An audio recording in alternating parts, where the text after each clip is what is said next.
বাঁকুড়ার শিমলাপোল থানার অন্তর্গত লালডাঙ্গা গ্রামের বাসিন্দা অর্জুন দুলে রহস্যজনকভাবে নিখোঁজ হয়ে গেছেন। পরিবার সূত্রে জানা গিয়েছে তিনি কাজের সূত্রে আহমেদাবাদে গিয়েছিলেন এবং গত 23 এপ্রিল 2026 তারিখে সেখান থেকে বাড়ি ফেরার উদ্দেশ্যে রওনা দেন। পরিবারের দাবি, হাওড়া স্টেশনে নামার পর ধর্মতলা থেকে দুপুর প্রায় 2টা নাগাদ স্ত্রীর সঙ্গে তার শেষবার কথা হয়। এরপর থেকে তার মোবাইল ফোন বন্ধ হয়ে যায় এবং আর কোনো খোঁজ পাওয়া যায়নি। এই ঘটনায় পরিবারের মধ্যে চরম উদ্বেগের সৃষ্টি হয়েছে।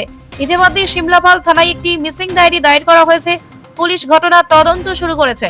নিখোঁজ ব্যক্তির নাম অর্জুন দুলে, তার বাড়ি বাঁকুড়া জেলার শিমলাপাল থানার লালডাঙ্গা গ্রামে।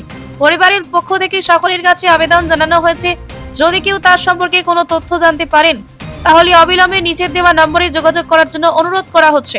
যোগাযোগ নাম্বার 8653112712 অথবা 9002145039। মানবিক কারণে এই খবরটি বেশি করে শেয়ার করুন। একটি শেয়ার হয়তো একটি পরিবারকে আবার তাদের প্রিয় মানুষটির কাছে ফিরিয়ে দিতে পারে।